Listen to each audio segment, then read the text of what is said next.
For over 45 months now, Russia has been waging war on Ukraine, and we'll once again take a look at the current military situation in the country today. I'm Julian Röpke, and this is BILD Situation Room. And we're starting with the situation in the greater Pokrovsk area. There, Ukrainian soldiers have just sent us new footage showing how dire the situation is in the neighboring town of Myrnohrad. Myrnohrad, we remember, the smaller sister city of Pokrovsk, formerly home to about 41,000 people. And we can clearly see this truly is hell on earth right now. That's the current situation on the ground in the city of Myrnohrad, which remains at least partially encircled by enemy forces at this very moment. Homes utterly destroyed by Russian bombs. We had already looked at some footage a few weeks ago, and back then several houses were already gone. But now we're actually seeing these huge holes again and again, these massive ones here. We can actually see it quite clearly, these enormous holes in these apartment blocks, showing clearly that the Russian army has bombed indiscriminately across the entire area, partially destroying these residential apartment buildings, which are usually 6 to 8 stories high. And yet there are still around 1,000 Ukrainian soldiers holding Myrnohrad, who continue to hold their ground here despite everything. The area has gotten slightly smaller. We'll take a closer look at the map in a moment, but overall now during winter or in winter, we can see it once again here, these truly massive areas partially blown out from these buildings. There are still reportedly around 1,000 Ukrainian soldiers and allegedly up to 1,000 civilians who are holding out in Myrnohrad, continuing to defend against Russian attackers who are supposedly storming the city from all directions, yet still failing to take it with limited breakthroughs. Let's take a look at the situation on the map, see how things stand right now, and also check this map from Deep State Map, our mapping provider, which is pro-Ukraine. And there we get a clear picture of just how dire the situation in Myrnohrad really is right at this moment. And we can clearly see that the orange area surrounding the city is indeed the contested zone. And we see much of the city's south is now dark red, firmly under Russian control, while Russian forces continue advancing from the south and notably the east. And the area we just looked at, that high-rise housing estate, is situated right here in the heart of the city center. That means along the main highway, which previously led east toward Dnipropetrovsk and west toward Kramatorsk, as well as alongside the railway line that once ran through the city of Myrnohrad itself. And we can already see how this area, this contested zone around Myrnohrad, is getting wider and wider. By now it's about 4 kilometers where there's also a Russian presence. That means there are also Russian troops currently present and actively operating in the area between Pokrovsk and the still free Myrnohrad. And that's why logistics are extremely difficult for the Ukrainian army. And what the Ukrainian army is doing to keep logistics going for Myrnohrad we'll see in the following videos. We can clearly see that supplies were delivered both by air and on the ground using drones. Actually with bomb drones designed to attack the enemy. However, here we can clearly see packages being packed with canned goods, meat, Coca-Cola and various other items, being securely tied up, fully prepared and then attached to these drones. Specifically attached to these large hexacopters here to then be dropped directly over their own soldiers. We also see water. Water is now being delivered by these drones as well. Here we can see the large package that the hexacopter pulls along, carrying it over a distance of roughly 10 kilometers to reach Myrnohrad, or at least get close enough to successfully resupply its own troops in the area without being detected. We've been told repeatedly over the past days and weeks that as much as 60% of all logistical supplies now comes in via drones, both through the aerial routes and also ground routes, and only 40% is still delivered by people because the Russians have taken many of these small towns, including those tiny ones. We saw that in recent days, these chicken coops and so on, these small agricultural facilities they've taken over just between Myrnohrad and the next free cities, specifically Rudinsk on the one side and Hryshyn on the opposite side. So it's extremely difficult for Ukrainians to deliver. Now we've just seen how deliveries are being made using air drones. We're also looking at how ground drones are being used. Here we have some newly captured footage from a Ukrainian soldier who's somewhat amused while standing just outside the combat zone. And up here we can see this is a little helper. It's one of those ground drones that can travel as far as 10-15 kilometers and is fully packed with all sorts of essential equipment. With water, ammunition and so on, drives right into the war zone and then comes back out to resupply the troops. So we see the Ukrainians are truly innovative, clearly demonstrating what the future of warfare will look like, logistics being handled entirely by machines, robots and drones. However, this doesn't make things any easier for the Ukrainian soldiers in Myrnohrad themselves as they continue to hold out. There's no withdrawal order, and for reasons we can't quite grasp or even be fully aware of, the Ukrainian General Staff maintains that this largely encircled city must continue to be held at all costs. From Donetsk in the east, we move on to Zaporizhzhia in the south. There, the Russian army continues trying to capture the city of Huljachpol and its suburbs by all possible means. One of these suburbs appears to have now been captured. We've received new footage showing once again how the initial strikes involved large guided glide bombs, specifically FAB bombs, to attack Ukrainian positions here, and then immediately afterward a massive wave of Myrnohrad drones, small precision-guided fixed-wing models, are launched, systematically targeting nearly every single building and structure across the entire area of Varvarivka. We're seeing the impacts now, and you can clearly see these are massive explosions. We mustn't forget, each of these drones carries at least one TM-62 anti-tank mine designed to destroy a tank. Instead, they're now being used here to destroy houses, the very houses in the village where Ukrainian soldiers are stationed. We see an extremely high number of attacks. Russians are acting very systematically here. First comes the heaviest firepower, meaning multiple rocket launchers, for instance equipped with thermobaric weapons or glide bombs. Then we've even seen it briefly. Just a short glimpse shown by Russian propaganda. So you can see these are Myrnohrad drones too, and in the end we unfortunately see those images again, already seen so many times, or actually not even that many yet. That's always part of it. Attack not just troops but also cut off logistics, meaning constantly disrupting the reinforcements and the supply routes the Ukrainians rely on to reach the village from the west, bringing in fresh troops, new weapons and other essential supplies. That too is being targeted, as we can clearly see here. Many of them, unfortunately, are no longer armored vehicles, but rather civilian ones. That means the Ukrainian army also appears to be lacking in certain areas here, or is currently facing some ongoing challenges when it comes to armored supply vehicles. Then again, the attacks on these so-called bomber drones, just like we saw a moment ago, some of them drop grenades, while others actually drop essential supplies like food and ammunition. They're being attacked too, and in the end, what we already saw earlier, the familiar image of Russian soldiers now running through the land in Varvarivka with their flag. Once again, making it perfectly clear, this small town, this suburb of Zaporizhzhia now also lies fully under our control. We don't know how long this will last. We remember in Novorossiysk close by, we'll see it here on the map, the Russians were there once with their flags. They were pushed back again though, but that was a slightly different situation. It was extremely foggy and the weather conditions were really poor. The Russians advanced only briefly, tried to capture the place and then quickly retreated or were driven back by the Ukrainians. 4 days later, after the weather here finally cleared up a bit, nevertheless, we now see the Russian flag still flying in Varvarivka. Let's take a closer look at this situation on the map. To see that the situation for Zaporizhzhia is getting increasingly critical, our map from Deep State Map, a pro-Ukrainian source, continues to show more and more areas under Russian control. We've zoomed in here on the map and can now take a look at the urban area. It actually went down this far, or rather continued on from here. And we can see here on this map, a part of the urban area is already marked in dark red. That means the Russians have gained a foothold in parts of the city, and they've cut off the city not only from the south for a long time, but now also from the east and the north from supplies. So we can see that fighting is taking place in this area, and what we just saw were the recordings from Varvarivka, and we can be fairly certain that this area is now at least contested, meaning it should be at least orange. Deep State Map is running a few days behind here. A few days ago, we'd already seen, I mentioned it earlier, that the Russians had temporarily captured Novorossiysk, but were then driven out again. In other words, we'll have to wait and see over the coming days whether the situation remains fluid and dynamic, or whether Varvarivka is now firmly and fully under Russian control, thereby putting the entire road, or at least the majority of it, leading north to Pokrovsk in the region, is now under Russian control. If we're talking about Novorossiysk, we can look at another video from there, as it once again shows the Russians are now trying to push forward again, to capture the village for the second time, and this attempt ultimately ends in complete disaster for several Russian attackers involved. We're looking at the footage and can see here that the Russians have really chosen a very interesting vehicle. It was originally a Ural truck that's been operating out here, which has now been fitted with only very light drone protection, but absolutely no blast protection whatsoever against artillery or similar threats, for example. And this vehicle is now being used out here by a number of different Russian military personnel. That's about 10 or 12 people supposed to be transported with it. The whole thing's positioned. It's headed here towards Novorossiysk, that small village.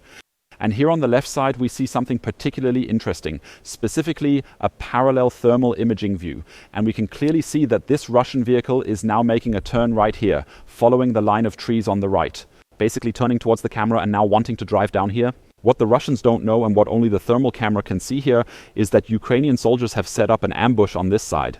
That means we've basically got Ukrainian soldiers positioned just beyond these trees we're seeing here, who are lying in wait and fully prepared to strike the instant the vehicle comes within range.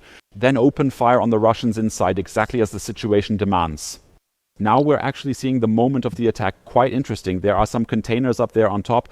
That means they might be protected here against conventional FPV drones. That looks like jamming, like signal jammers. However, and this will get very interesting shortly, not against artillery fire, for example, we're now seeing the moment it actually happened. The Ukrainians are lying in wait over on the left side, start opening fire, and the Russians immediately panic and begin to retreat. They all quickly scramble off to the left, realizing they're suddenly being fired at from the side. The Ukrainians are actually outnumbered here. You can see 3 or 4 soldiers who are even active. However, they have a big advantage because the Russians don't know exactly where the fire is coming from. And secondly, it's a problem for them that artillery is now being used simultaneously. That means not just the surveillance drone controlling everything, but in this case we can actually see it very clearly. Here's the vehicle with these impact marks, the Ukrainians positioned on the opposite side, and you can quite clearly make out how the ambush is actually taking place and what it ultimately results in, unfolding right before our eyes. The Russian soldiers being completely wiped out, every single one of them who was riding on this particular vehicle there. We saw about 2 or 3 Ukrainian soldiers lying there in position, shooting at the Russians, and they're being attacked. First with artillery, as we've seen, and now drones are being used to keep on continuously striking that vehicle, which has already been immobilized over there. So in the end, we have the situation where the entire Russian attack here has been completely destroyed, essentially by just 2 or 3 Ukrainian soldiers. But with solid backup, meaning a well-organized support system made up of artillery, surveillance drones, and reliable logistics, all of which worked together seamlessly to help those 2 or 3 Ukrainians on the ground to beat back and completely crush the Russian advance, which is actually superior in numbers on the ground. The next video we want to look at has become relatively rare these days. It shows a HIMARS attack, meaning a guided multiple rocket launcher system that's being deployed here in action against a Molniya team, specifically targeting their position with precision-guided munitions. We've just witnessed the Molniyas in action, demonstrating how incredibly difficult it is for the Ukrainians due to their sheer numbers. Here we see how a Molniya is prepared and launched. That means we have solely 2 Russian soldiers who are actively involved in this process, preparing the entire setup. Hopefully in this location we will see the Molniya drone, which is set to launch from that point. But we also see, quite interestingly, this cable that's been laid into the nearby forest. This means that the cable essentially operates the catapult, which in turn activates the drone and allows it to take off subsequently. The Ukrainians maintain a good overview, constantly monitoring the drone's precise location, visible here on the lower side of the screen, along with this connecting cable, which then runs all the way to the Russian position located in this forest. And so they know exactly where to aim their fire. They can't stop this drone anymore. It's launching from the catapult now, so it's flying away. Nevertheless, moments later, the HIMARS gun immediately and relentlessly targets this exact spot, right where the Russians had been, where they had been prepping to launch, or were even still actively operating their next drone. The process also requires 15 to 20 minutes before it can reach its intended target, and in this case, be properly verified. We naturally had to pixelate the message here received from the Ukrainians, that both Russian soldiers were actually killed here in this HIMARS attack. But as I said, the use of HIMARS has become relatively rare, precisely because of the Russian GPS jamming on the other side. That's why the rockets have become fairly inaccurate and therefore can no longer be used effectively. Most attacks still occur via bomber drones operated by the Ukrainian army, mainly targeting frontline positions. We're looking at a Tunguska system, the 2S6, which the Ukrainians have shown us in that image here, giving us a real look at what it actually looks like. And now another one of these is being attacked by one of those bomber drones. We can see that the Tunguska is still moving here. That means it's actually in operation, now just pausing briefly for a short moment. We can also see it quite clearly there. I hope you can make out that the guns which are mounted on the system, as well as the missiles, this is a Tunguska system. And now we're seeing the impacts one after another from this bomber drone. And of course, as so often, the first strike doesn't finish it. The Ukrainians just keep on attacking. They're dropping bomb after bomb or grenade after grenade on this Tunguska system. And in the end, we have this massive explosion, meaning yet another system is blown apart and knocked out of action, costing many millions of euros. And it was destroyed by a very small, low-cost homemade drone, most likely a hexacopter or octocopter model. This once again shows the Ukrainians desperately need these drones to operate. And it also shows why the Russians, we saw it earlier in a video from Varvarivka, why Russians keep targeting these drones again, these small. Hexacopter drones can operate deep behind enemy lines, sometimes up to 40-45 kilometers, are precisely controlled and can target systems that cost millions of euros, making it crucial for the Russians to shoot down these drones, and all the more important for the Ukrainians to produce as many of these drones as possible, so that you can simultaneously supply your own troops, attack the enemy in the trench, and strike far behind enemy lines, like we just saw 20 kilometers behind the front line, where air defense systems are correspondingly located and can be effectively targeted. Next, we'll take a closer look at a spectacular attack by Ukrainian intelligence yesterday in Novorossiysk, the new Black Sea port, which drew broad international attention and concern. We're seeing an attack on a Kilo-class submarine, and this whole thing is truly extremely interesting. It's yet another coup by Ukraine's SBU intelligence agency, which has managed here to tap into a surveillance camera in Novorossiysk in the heart of Russia on the Black Sea. And now here you see a port where admittedly several civilian ships are docked, but over here on the left side an awful lot of military vessels. And it's not just military ships here, there are also various Kilo-class submarines, which we'll see in detail in a moment over on the left. Quelle class, a Russian submarine type powered by diesel on the surface and of course by battery underwater, a sub capable of firing up to 4 caliber cruise missiles. They're quiet, reliable, and often used in coastal defense and extended patrol missions, meaning a very important asset of the Russian Black Sea Fleet. Now we're seeing a massive explosion specifically in the area of the submarine's propeller. I think we'll soon see 2 different perspectives on this, clearly showing that the Ukrainians have successfully managed to penetrate the port in Novorossiysk using an underwater drone. The drone's invisible, Russians can't see it. An underwater drone, probably diving at a depth of 2 or 3 meters, swam into this harbor and carried out the attack on this Kilo-class submarine, causing serious damage to its hull and systems, crippling several onboard components. We'll take a closer look in the zoom shortly, which will show just how extremely close that explosion was to the submarine itself, right on camera.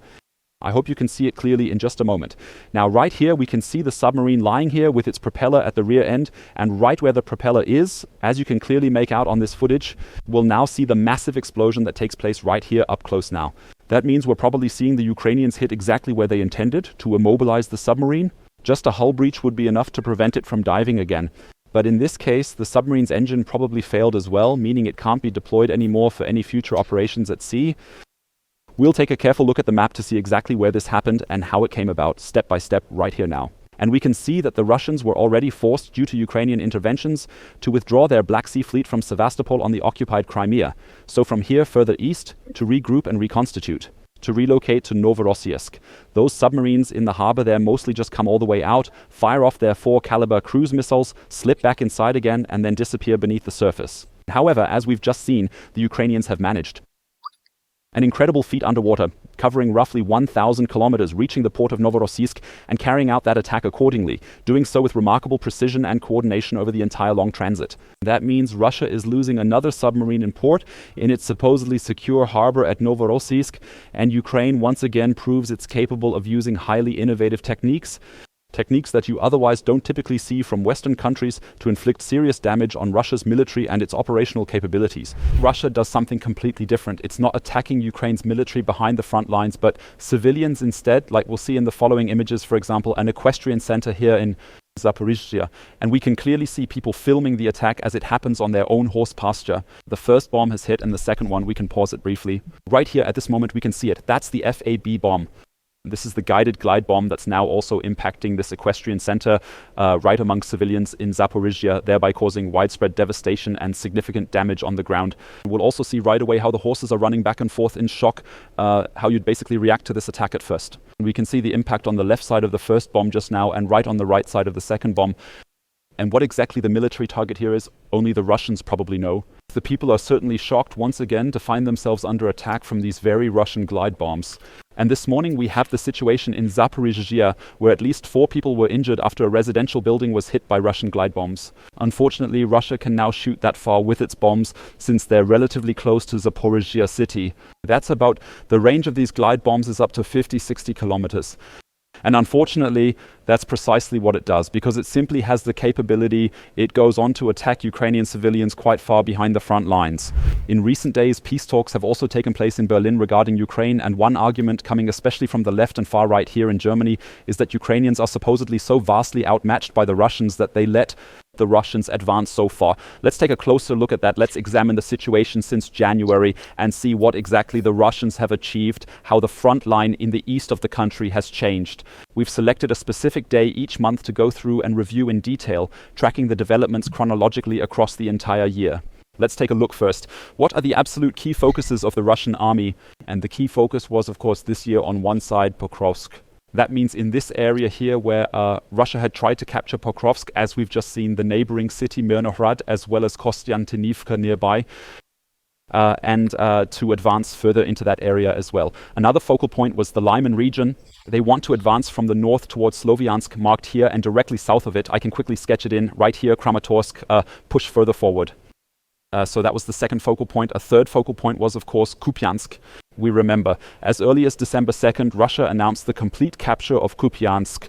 Unfortunately for the Kremlin, the Ukrainian president has now proven several days later that Kupiansk is not under Russian control, but largely under Ukrainian control. And over the past few months, and this is another thing we're about to see on the map, attention has really been focused on the south. That means advances have been made both in Zaporizhzhia, we saw the video from Huljajpol earlier, as well as in Dnipro. Now let's take a look at how things evolved this past year. Again, we've just seen it. We've already zoomed in on eastern Ukraine. So this here isn't the entire Ukraine, just the eastern portion of the country. And let's just set it in motion and see how the front line gradually evolves month by month. And in the first few months, the focus here was really on Pokrovsk. We'll now see how the Russians are continuing to push forward here, essentially trying to outflank the area north of Pokrovsk.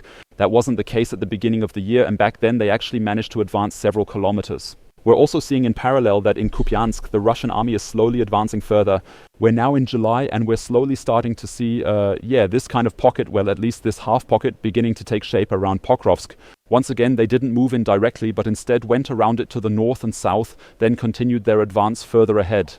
And in the second half of the year, it was primarily a lead, not just in Pokrovsk, but also in the southern part of the country. I think you can see it quite clearly now. Right now, we really need to focus our attention here on the Dnipropetrovsk and Zaporizhzhia regions and see that since August, the Russians have entered there for the first time, that they've managed to gain a foothold and have captured roughly 200 square kilometers there. But when we look at the overall picture, we can now clearly see how the Russian flanking attempt in Pokrovsk has ultimately failed. They were really trying to push through and advance far to the north to cut off Sloviansk and Kramatorsk shortly after Putin and Trump had spoken earlier this year. And we're also clearly seeing that they've now managed to reach Kupiansk.